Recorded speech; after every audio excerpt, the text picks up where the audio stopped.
Assalamualaikum warahmatullahi wabarakatuh. Perkenalkan, nama saya Amin. Saya dari mahasiswa STAI Sultan Abdul Rahman Kepulauan Riau. Saya dari Prodi Hukum Ekonomi Syariah, jurusan Ekonomi Bisnis Islam.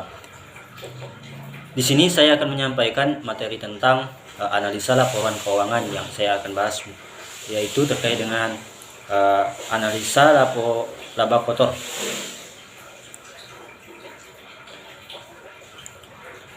Di dalam suatu perusahaan itu biasanya terdapat dua laba, yaitu laba kotor maupun laba bersih. Nah, apa itu laba kotor?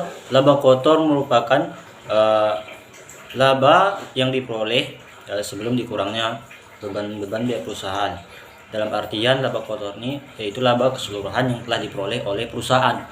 Nah, kalau laba bersih adalah laba yang diperoleh setelah dipotongnya oleh biaya beban perusahaan. Dalam artian laba bersih ini laba yang diterima dan sudah dipotong oleh biaya modal.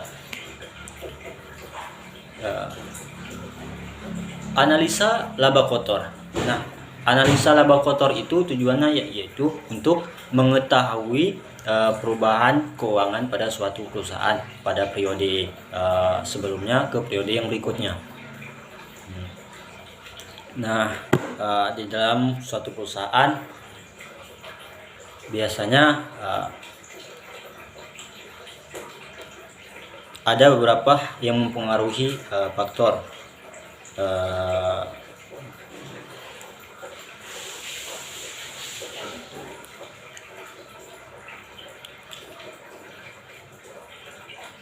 Ada yang mempengaruhi beberapa faktor laba kotor.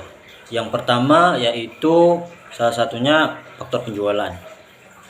Yang kedua faktor harga pokok penjualan. Nah, faktor penjualan maksudnya apa? Faktor penjualan ini maksudnya adalah omset barang atau jasa yang dijual baik dalam unit ataupun dalam rupiah. Besar kecilnya penjualan ini sangat penting biasanya dalam suatu perusahaan.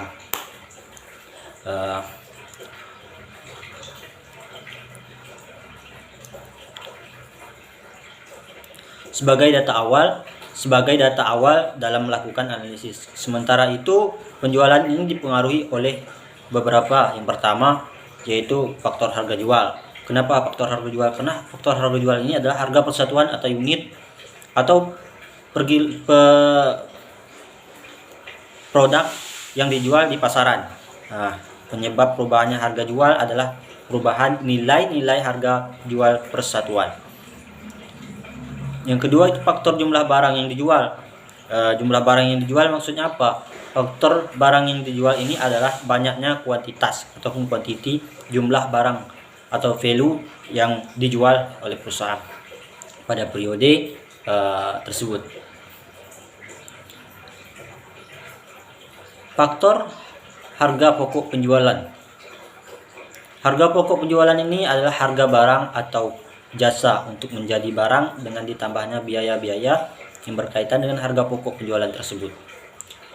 Harga pokok penjualan dipengaruhi, ada beberapa yang mempengaruhi harga pokok penjualan. Salah satunya ialah harga pokok rata-rata perubahan, harga rata-rata persatuan atau unit atau produk atau lainnya. Itu sangat mempengaruhi untuk perolehan laba kotor. Apabila harga pokok ini rata-rata naik, maka laba kotor dapat turun. Demikian pula sebaliknya. Kemudian jumlah barang yang dijual. Jumlah barang yang dijual ini jika jumlah penjualannya meningkat, kemungkinan akan mampu meningkatkan laba kotor. Nah, demikian juga sebaliknya. Kalau laba kotor, jumlah barang yang dijual ini menurun, kemungkinan akan mampu meningkatkan laba kotor. Dengan demikian dapat disimpulkan bahwa perubahan laba kotor ini disebabkan 3 faktor. Yang pertama berubahnya harga jual, yang kedua berubahnya jumlah kuantitas atau value yang terjual. Dan yang ketiga, berubahnya harga pokok penjualan.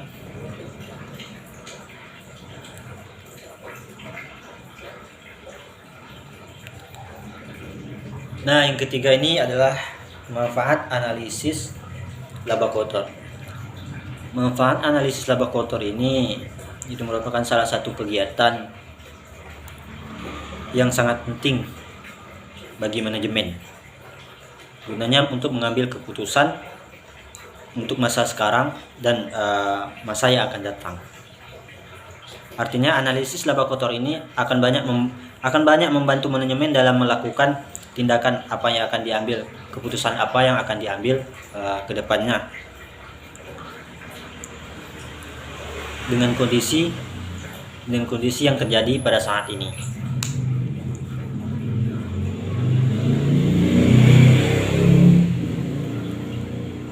Dan juga untuk mengevaluasi apa penyebab turun dan naiknya laba kotor, penyebab tersebut hingga target tidak tercapai. Dengan demikianlah analisis laba kotor ini memberikan manfaat yang sangat cukup banyak bagi suatu manajemen ataupun suatu perusahaan.